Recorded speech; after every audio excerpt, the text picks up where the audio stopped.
We start from the beginning. I'm very happy to be here in Vermont at Chef Adams School.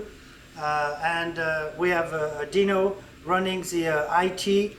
We never had so much technology behind border of Europe. So it's a grand premiere. We are very, very excited, and we'll get some update from Dino as we go, as we can see more YouTube and why not. All right. Let's go to the let's go directly into this presentation. All right. Now we all see this screen here, Bottle of Europe. Yes. Right. So welcome to this wonderful and delicious program called Bottle of Europe. My name is Jean-Louis Gerin. I'm a master chef of France and part of the academy. So let's get into the why we are here and what we are doing. Bottle of Europe has selected a few culinary schools, actually 6 culinary schools in America, and you are part of it. This organization, created in 1973, is called CNIEL, and this is basically a big umbrella who facilitates the relation between the producers, the cooperative, the processors, and the people who promote the image and the positioning of the dairy. Okay, and that's a worldwide organization. Here in America, you see the image of Chloe. She's in New York City, and she's a big boss for Bottle of Europe in America. So be nice to her, please. Hi, everyone. Enjoy. So this campaign is to promote the quality of European butter. What I mean by that is that it's not a questioning of who does best and who has the best butter. That's absolutely not why we are here. Why we are here is to open our mind to different style and different philosophy of producing butter.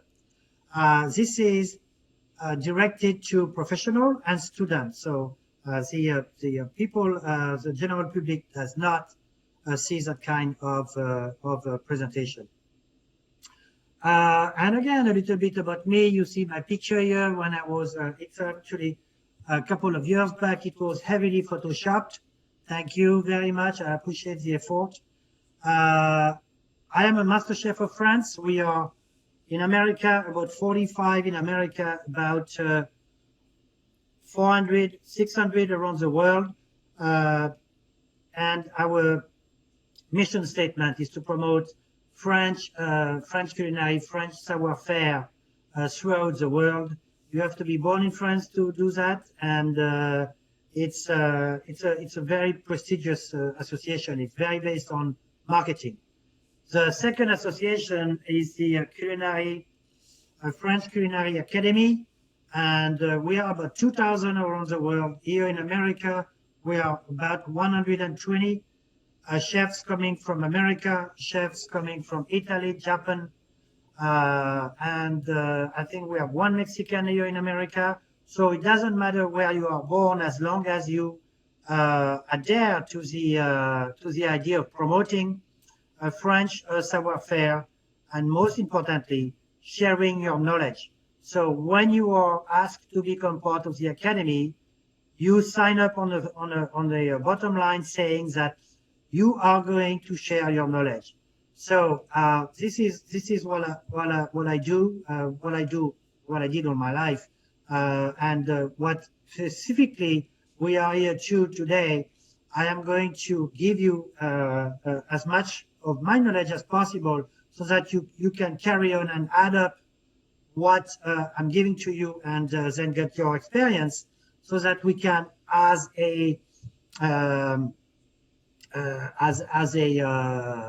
an industry, we can progress and go more and more into research. In 2006, I was got the title of James Beard Foundation Best Chef of the Northeast. We'll get back to that when we talk about marketing.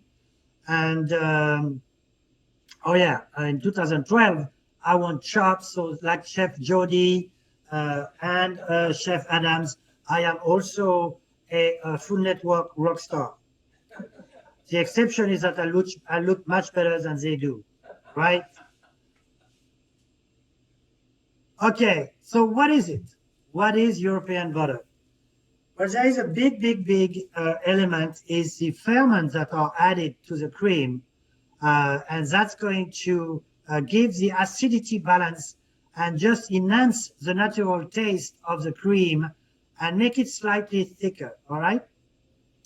We're also by law, it's going to be a butter that has at least 82% butter fat and therefore less moisture. The balance is pretty easy to understand.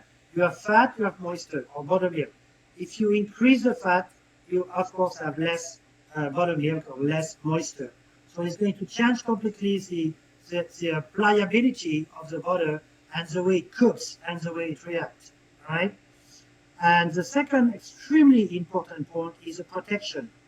So the PDO, in short, protected designation of origin, is a label, a stamp that guarantees that what you buy as part of the PDO is real.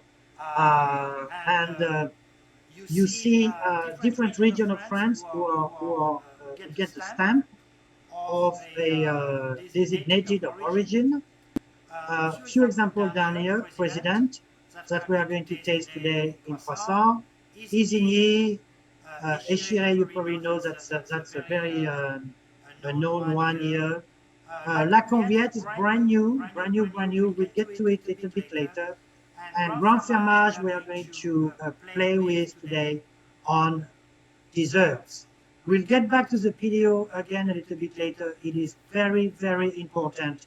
So for now, the major difference in European butter is lactic fermentation, 82% butter fat, and the protection of origin. Let's make some butter. First, we are going to milk the cow, and the milk is going to be transported in isotherm tankers to go to the dairy farm for the processing. Most farms are at about 35 kilometers a circle. Within 35 kilometers, that's about 16 square miles. So you see that it's very small to be part of the designation. We again, when we taste live with you guys, we are going to be able to talk about different region and different characteristics of the butter.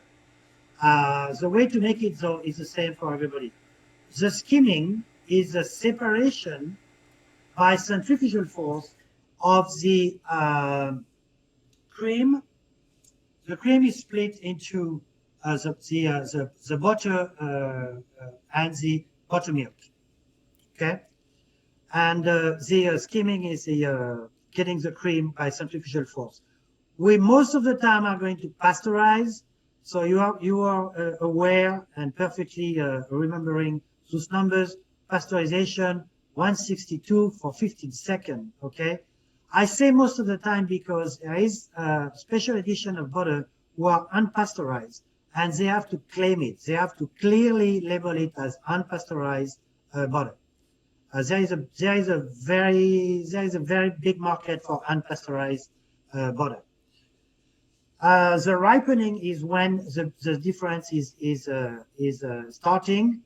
The cream is cool, of course, after pasteurization, and this one it's seeded. So they seed with cultures, and that's what's going to be adding the acidity and enhance the natural taste of the area where it's coming from. Indeed, butters in Europe and specifically in France are like wine. They reflect the terroir. So as you know, the wines of Burgundy don't have the same terroir, therefore not the same taste as a Bordeaux or as a Loire Valley or as a Champagne. And the butter is exactly the same principle. the cow who are eating grass in Brittany are not producing the same milk taste-wise as the one from the Loire Valley. And we'll see a few pictures after that, and you see that it's fascinating to see the difference of grass and even the difference of the way the cow looks. It's pretty cool. So terroir is in butter the same way as it is in wine. And considering France is really a tiny little country, France is slightly smaller than Texas, so you can imagine the difference is quite something. The churning is going to be coming next, where the grains of butter are going to be separated from the buttermilk. Okay, this is done by agitating or bursting, if you like, the globules of fat away from the buttermilk, and this is absolutely not something new. This is a very ancient technique. We'll see in the next slide that the churning of milk to make it into butter is absolutely ancient. And what is beautiful about it is that there is no reason to invent or reinvent the churning process. It was done by our ancestors, and it's still valid as a perfect technique right now. Next, we are going to wash this butter in cold water so that we can remove the impurities and make sure that there is no more little traces of buttermilk in the butter grains, and also disperse the water within the droplets so that it's more pliable and consistent. Consistency is key. And to finish, we are going to put it into the form that is going to be expedited too. So you have in front of you in your classroom 3 butters. So let me go with. So they are all packaged in books, right? So you have the first book here, that's a double book of presidents. So book number 1, 1 kilo. Book number 2, 1 kilo, okay? And the public doesn't see that. This is just for us professionals. It says here tourage, which is lamination in French, okay? You have Isigny, a different part of France, Isigny in 1 kilo book. And you have Grand Fermage. So we started tasting it. So that's what it is. But we'll show you the full package after, okay? So 3 bottles that we are going to taste today. And this again is for the industry. So the public doesn't see that kind of thing. So the ones that they see in a fancy store is most of the time, I guess, president in little sticks like this, all right? Let's go a little bit into history. I was telling you that the churning is not new. In fact, there are some traces and tablets who can certify that 3,000 years ago, the principle of churning was already existing. So of course it was not done in stainless steel vasque or stuff like that. It was, but the principle of rolling the cream in big jars to separate the droplets of water from the grains of butter was already existing. So the process is the same. And this, I love this part of history because it shows that we have to pay attention to the history of food, and then adapt if we want, but always remember that there were people before us who did a whole bunch of very good things with food. On the writing part, as early as the 15th century, we see some in culinary books mention of butter, mention of techniques.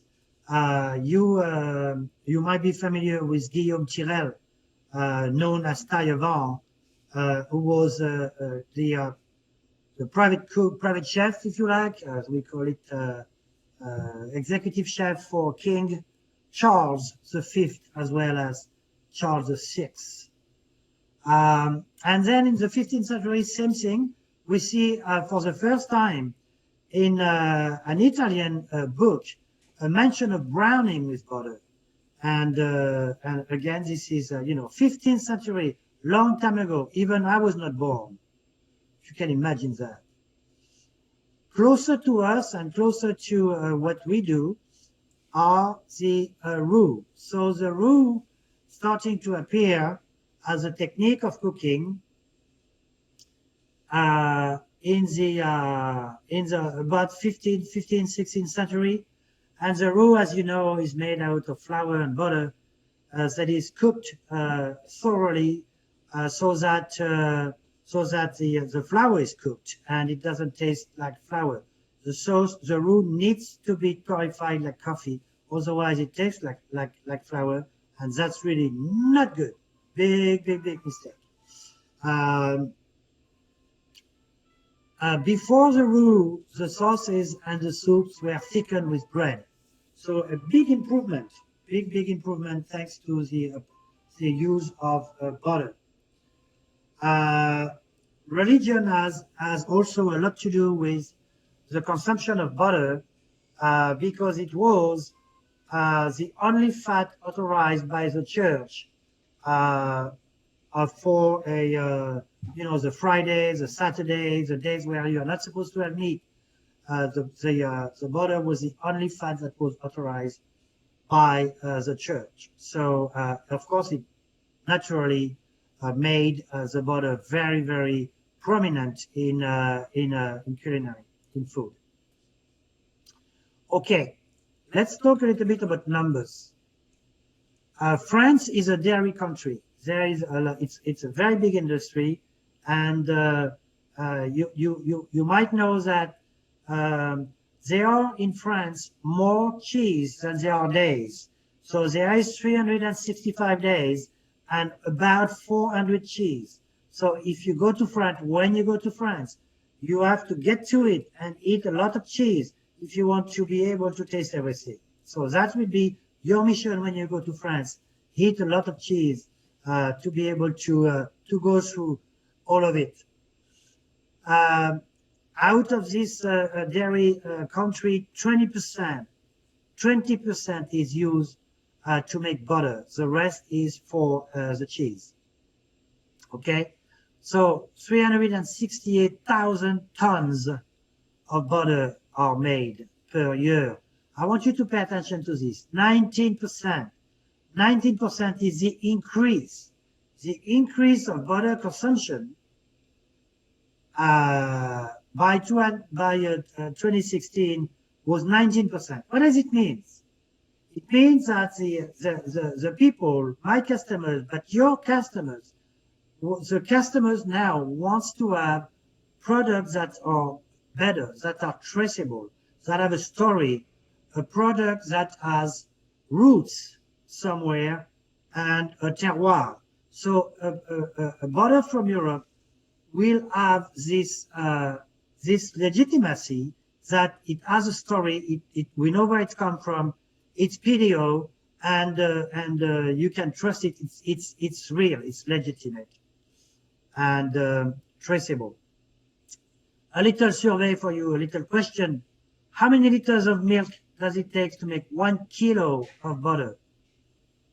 Chef? 28. So chef is saying 28. Dino, how many liters do we need to make 1 kilo? 22? 22. And Dino, we don't know. All right. So the crowd here is between 15 and 28. Between 15 and 28. The answer is 22. And the student intern to Dino for IT wins the big prize. It's going to be about a price. Yes, 22 liters of milk to make 1 kilo of butter. Of course, if it's going to be less fat content, then you need less. If you are adding more buttermilk and less fat, you are going to need less milk, of course, less cream. But because it's 22, because it's 82 to 84%, you need 22 liters. It's just mind blowing that we need so much. French people eat in average 8 kilo of butter per year, which is 17 pounds. This amount went drastically lower since I left to come to America in '83. If we a few different ways of looking at butter. So raw butter is my personal favorite because it shows the freshness and it adds so much to a sauce or to a dish. It's very important to use the butter of that high quality in sauces, for example, and in soup. You want to add it at the last second, right before you are going to send it, so that the client, when they eat, taste the sauce or eat the soup, they are going right away to recognize the freshness of the butter, and it's really make a very big difference. As soon as you cook the butter, its purpose and its taste will change. It changes into something not better, not worse. It just changes. The spreadable butter I put here because it's a very interesting scientific thing that they did. By doing some fractional crystallization, they are able to make part of the butter soft and mixing it with some hard butter and making it spreadable so that it's easier to use for the customers. If you don't want to use this technique, you should get your butter out of the fridge about 90 minutes before you put it in front of your customer so that they can spread the butter very easily on their baguette. This is first impression, right? If you are serving bread and butter as a welcoming to your client, the butter is going to be what puts them in the mood. So you want it to be absolutely perfect. So it has to be spreadable because otherwise you don't get the same richness, the same subtlety as when it's cold, of course. And now let's go into the second important part of European butter and why they are what they are, is the way they are protected. So PDO in English or AOP in French. So look at this here. Protected, protégé. Origin, origin. Designation, appellation. You see that a lot in culinary. A lot of the French and American wording are very easy to understand, very similar. So don't be afraid of looking at French recipes. It's actually the technique of culinary. The words are very similar in both language. So that makes our life a lot easier. So a PDO is going to guarantee that you are protected.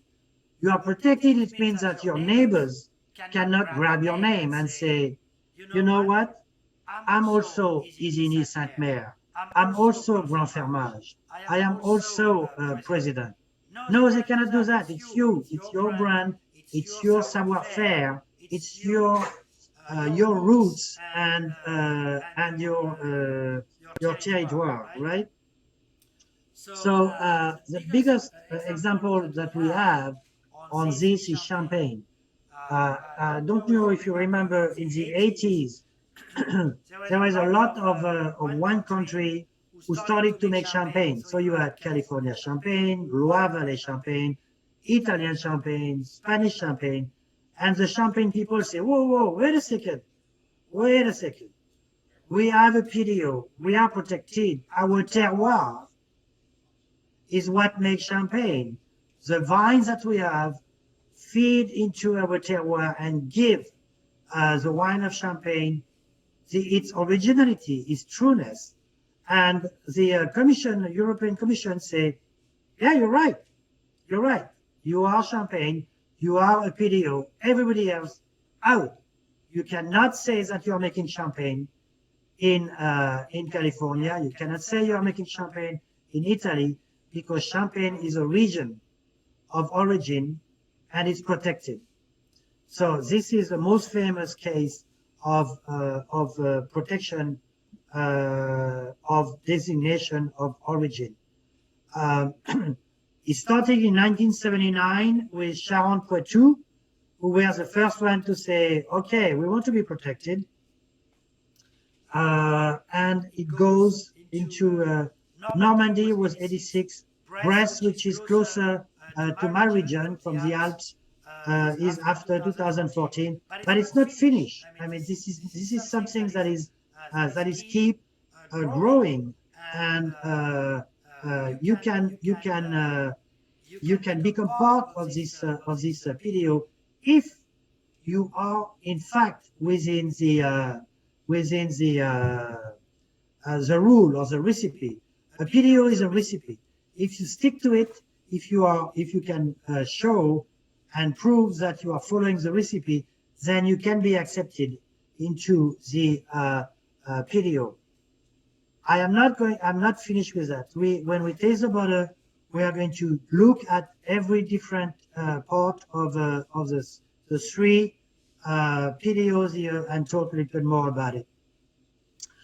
Let's talk a little bit about clarified butter, because this is something that is used a lot in classic cuisine. If you clarify butter that is as pure as the European butter with 82 to 84%, the clarification is going to be faster, and the amount of buttermilk that you have is going to be far less than a butter of a lesser fat content. Of course, I mean, this is all very logical. If you have more fat, you have less buttermilk. And therefore, the clarification is, it's okay, but it's not really necessary when you have a butter of this high fat content, this quality, if you like. I personally like to cook with the butter, with fresh butter. I think it's more challenging. You have to pay attention to it. And the fact that the buttermilk is cooking with the product give it a little bit extra nutty taste, almost like a little walnut taste. And you see that when you have a Maillard reaction with full butter, your Maillard is going to be slightly more rewarding, a touch crispier. However, clarified butter is fine, because you can go all the way to 356, which would be a little bit more challenging if you have the buttermilk. Okay, you have the presentation in your classroom, so we can leave that for you and Chef Jody to go through it. Those are very, very interesting facts and tips and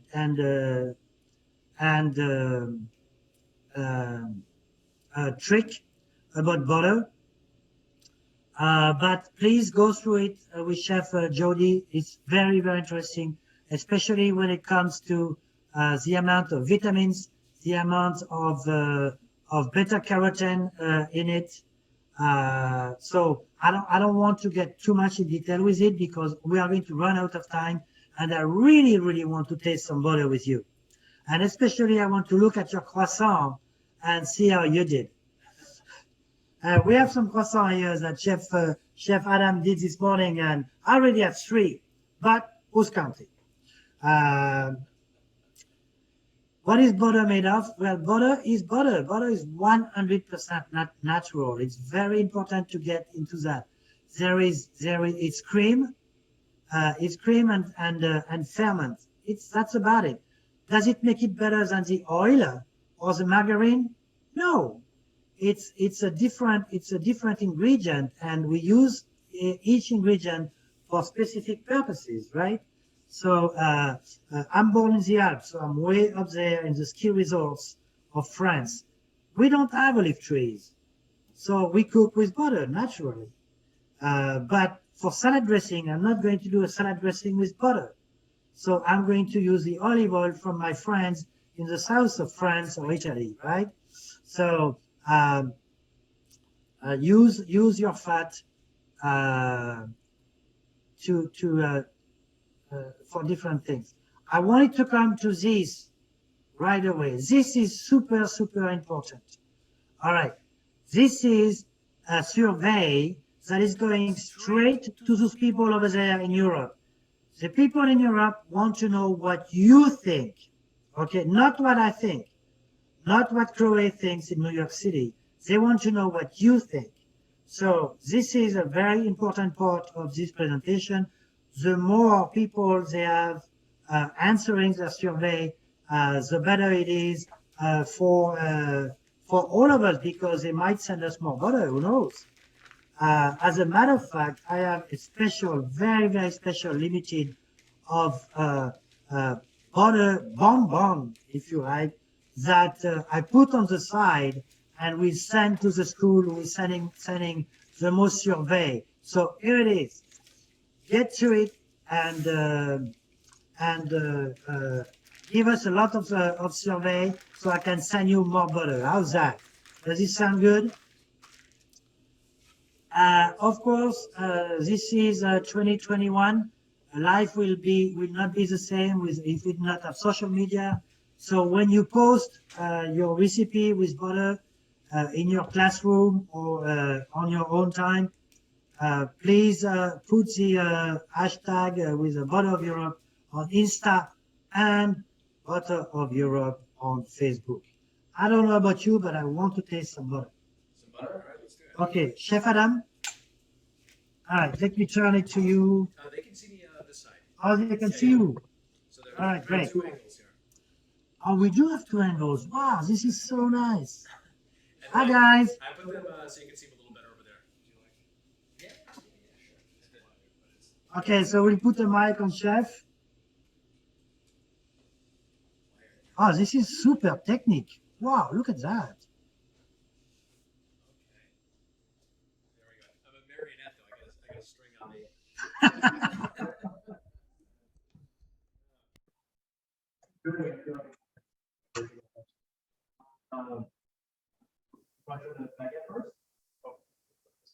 Yeah.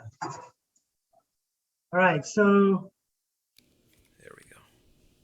what do you have? What did you prepare? Any Chef Jody? Anything in particular to start to go first? We are going to start with baguette. Okay, let me unmute you. Chef, Chef Jody, can you unmute so we can chat a little bit? Okay, we're good to go. Oh, here you are. Okay. So, do you want to start with baguette? One more Yeah, time. perfect. That'll work. All right. So let's do baguette and Isigny Saint-Mère. Okay, perfect. So I guess here, your butter and meat dish here on the right hand side.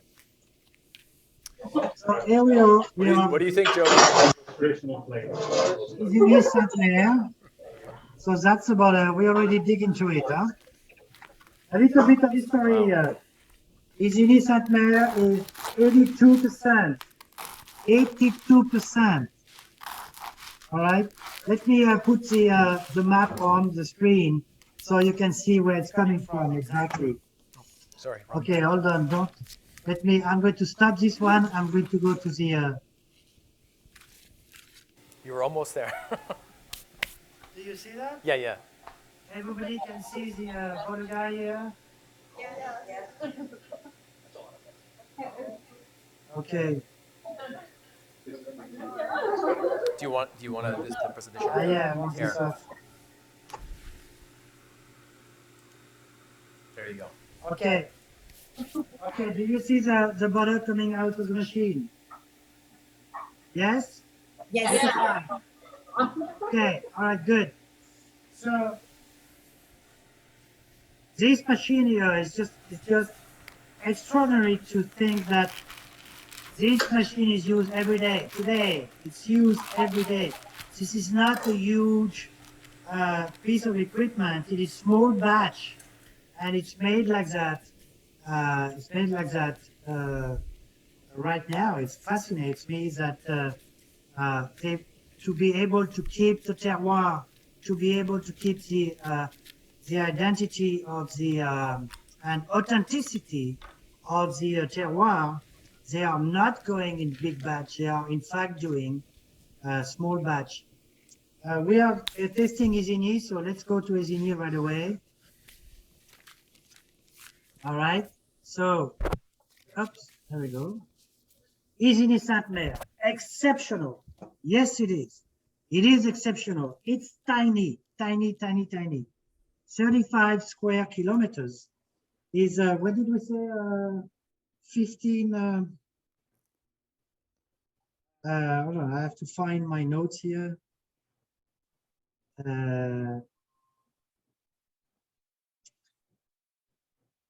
13 square mile. 13 square mile. It is tiny, tiny, tiny. And this is what is authorized within the video. We are going to look now where it is, and you are going to understand why it is so special and rare. You see, this is France, right? England is right there. Germany, Switzerland, Italy, Spain down there with Portugal. I'm right here. You see this corner here? Italy, France, Switzerland. So when I go skiing, I go up the mountain. I have lunch in Switzerland or in Italy, and then I ski back to my home. You can actually ski on any country you want in Europe, as long as you go back home at night. Look at Cotentin. This is here 13 square miles of this tiny little peninsula right there. And this is their video. You cannot produce Sainte-Mère if you're outside of here. That's it. And look at the cow.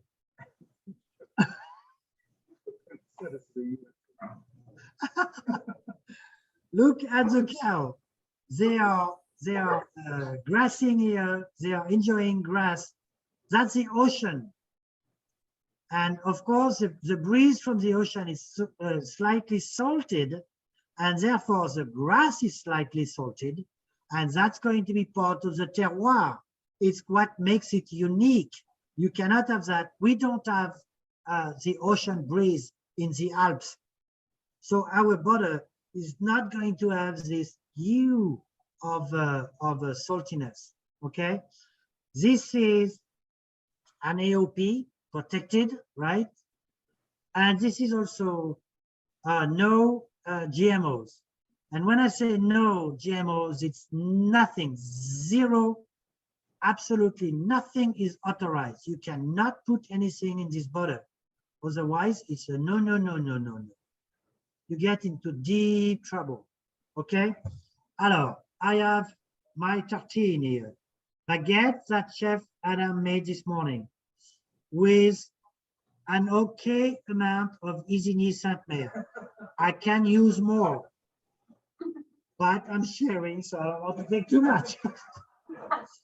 So cheers to you all, to the first butter. If you are ready, let's go for it.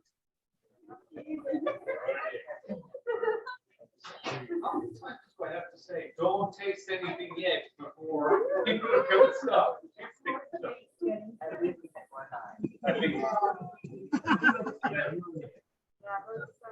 If you already tasted, what are your impressions on it in terms of you know, the first impressions of the moisture level, the fat level. Chef, do you want to talk a little bit about Isigny? Oh. While I'm eating my I've already had 2 pieces. come closer so everyone can see you. Yeah, it's just one thing you should notice. I mean, especially before you put it in your mouth, is just to smell it. And the smell is incredibly different than what you're probably used to when it comes to butters. And what's so interesting about, you know, the style of butters you guys are tasting right now is that, you know, in Vermont and other states in the U.S., you know, all this milk is kind of collected as a collaborative here, and it's used to make one product, or it's sold and it's making many different products. So when you have a product like this that is very regional, it's at a different level. And again, when you have a specific cow and you have a specific grain that they're being fed, the diet matters and it translates to taste. So it's very different. And if you were to take this butter, like a stick of butter that's in your refrigerator, and you were to snap it in half, you would notice that it Breaks. It breaks. And you know, this one, when it's refrigerated, it's going to bend. So that elasticity that you need for making really good laminations is very important, and it's there. And the flavor too is really special. So yeah, thank you very much, Chef. Chef Jody, did you make a little custard? A little. Yeah, ready to go. Okay, so Chef, you're making also a curd, or? We made some. I can make it again. Okay, no, we made some. So because it's 1:57. How long do we have, Chef? Do we have time? Chef Jody, do we have a little bit of time, or do we have to rush? No, we have about 10 minutes or so.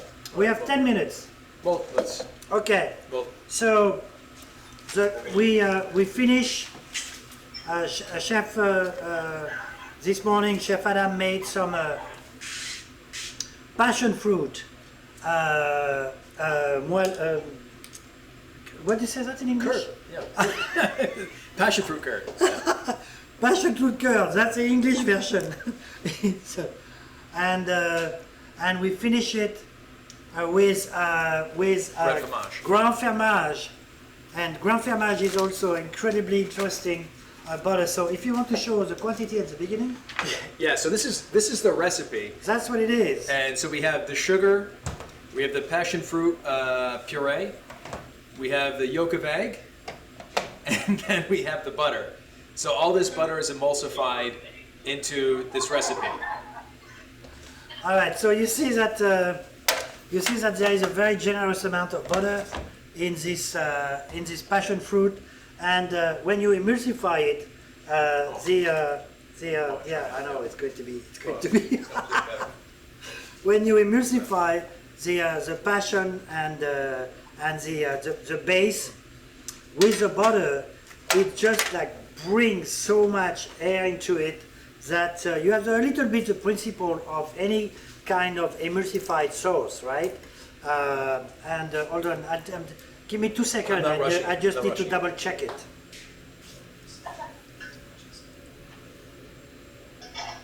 Wow.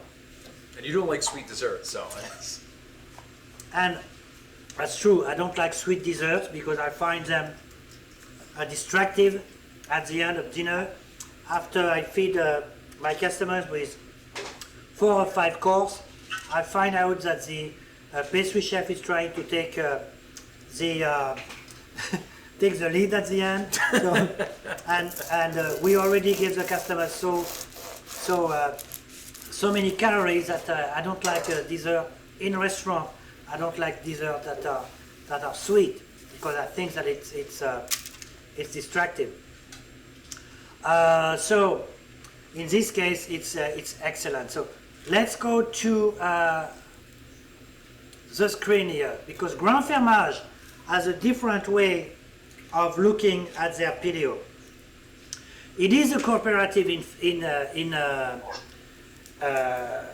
in fact, but of a different type.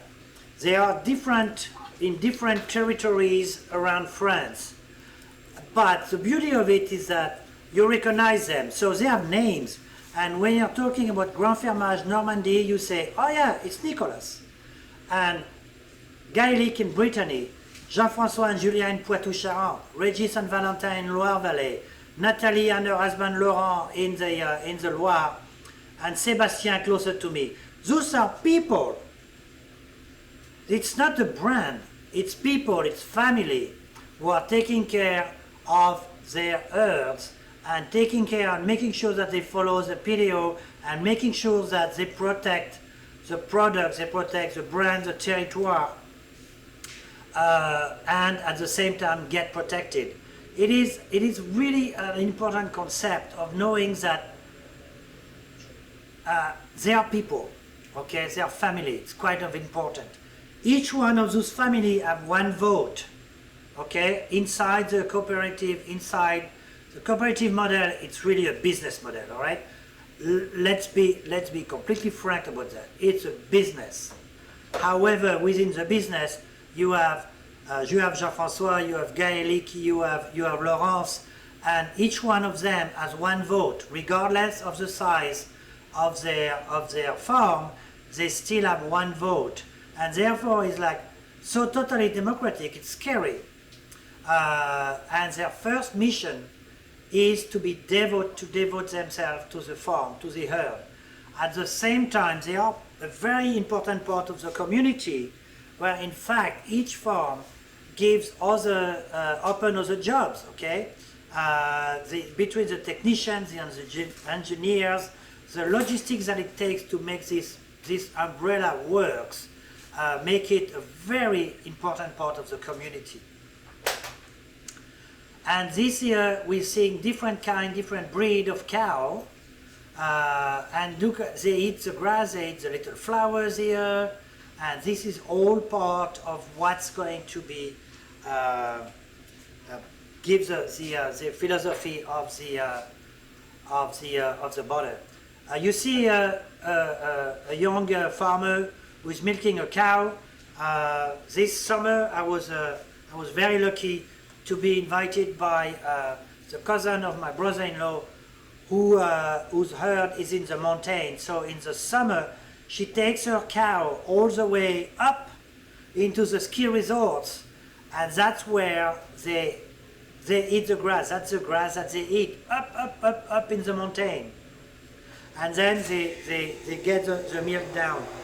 She invited me to look at her new facilities, and it's a milking robot. All right, so I say, of course I want to see it. So if you want the cow arrive in this new building and get washed first, you know, the feet and all that, making sure that the cow is happy. And then you have some big brushes, like a car wash if you like, and the cow goes through it to get a little massage on the way to be milked. And then the robot takes over and gets the ID of the cow, you know, on their hairs, and get everything that they need to know about the cow. How many liters of milk did she do? When is the last time that she came? And so on and so forth. The cow decides when she wants to be milked. This is where the revolution is. There is no stress anymore. It's not, it's 6 o'clock, all the cows need to be milked. Not at all. It's a totally natural new process, and I think that it just fascinates me that the cow can now decide, talk to the robot and say, hey, buddy, it's time to get milk.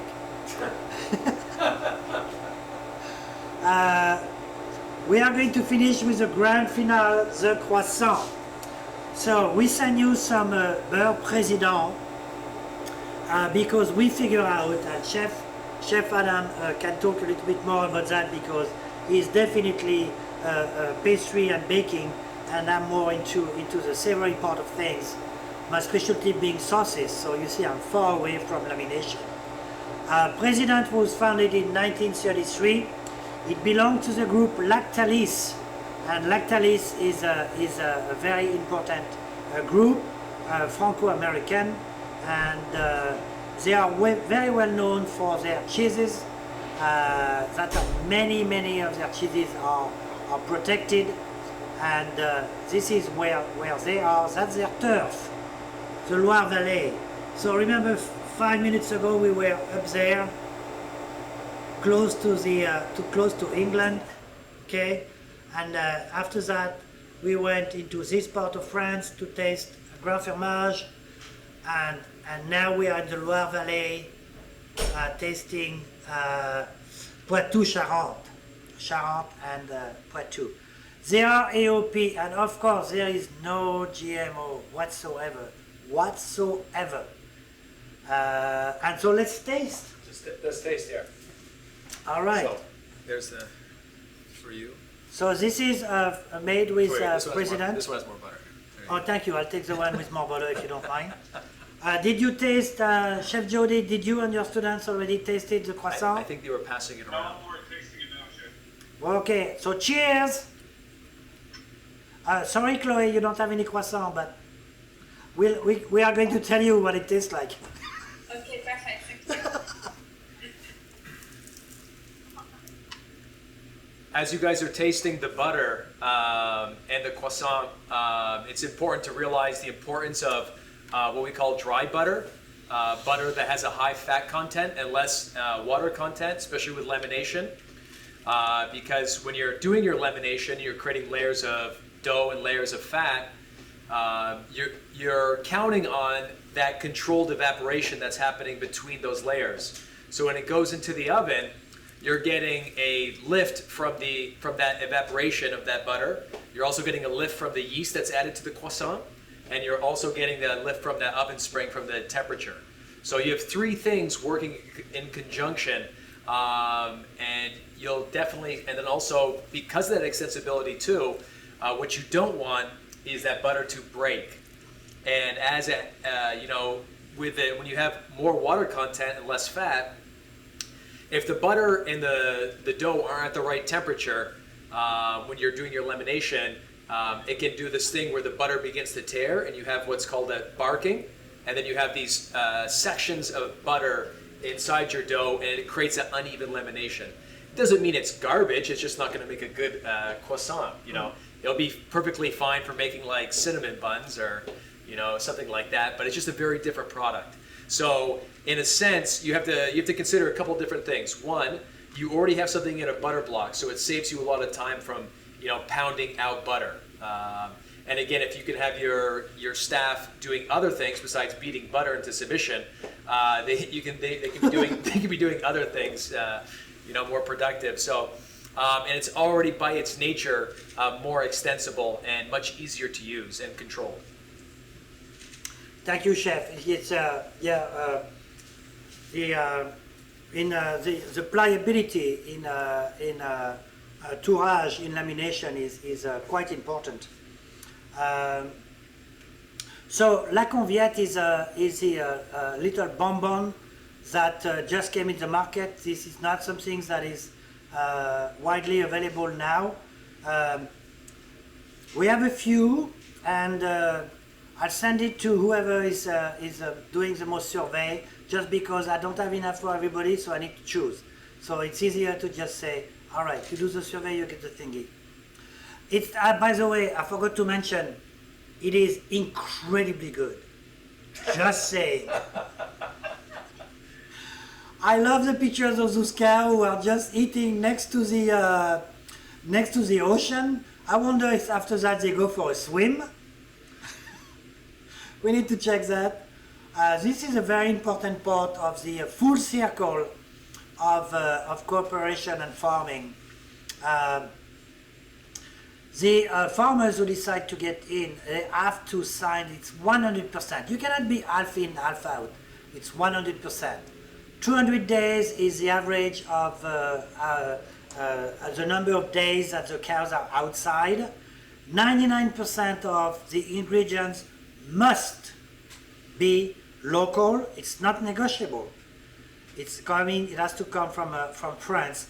And 100% of the milk not 99.9. 100% of the milk has to be within your territory. You cannot go to the neighbor and say, I'm a little bit shy, can I borrow 20 gallons of milk? No, that's not the way it works. It has to be your milk and only your milk, okay? As we were saying, this type of cooperation brings a lot of employment to the community around, so it's highly valuable. And a family in average have 71 cows, so it's very, very tiny. But it's, you know, again, it's family, and that's important to keep that in mind. The fact that families are important. I like this saying here, retrouvons le goût du bon. Retrouvons le goût du bon.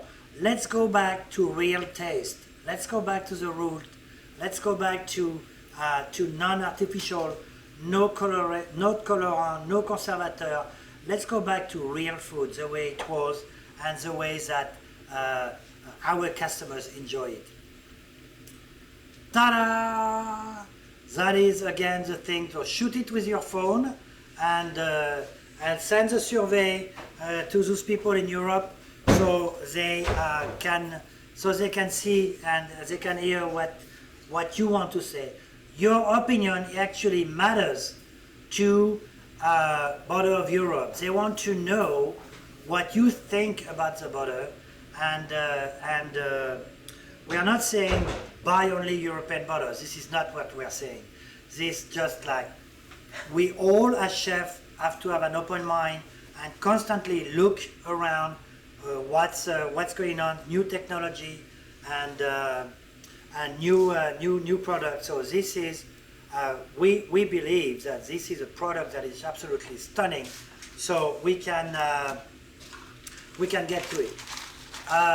Chef Jody, do you have any question or remarks? I'm sorry we are going a little long here, but did you have a lot of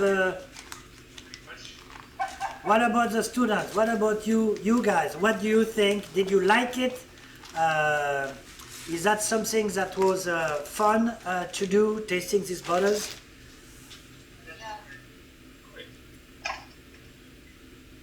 Okay, any concern?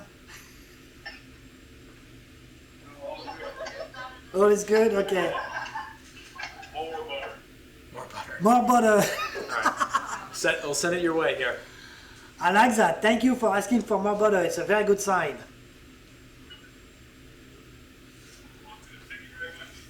Hey, thank you, Chef Jody. Thank you very much, Chef Joki. Thank you, students. I hope to be able to see you at some point. I visited your school about 7 or 8 years ago, and it's a great school. It's a great setup. So I hope to be able to visit you at some point soon. Meaning, invite me to your school.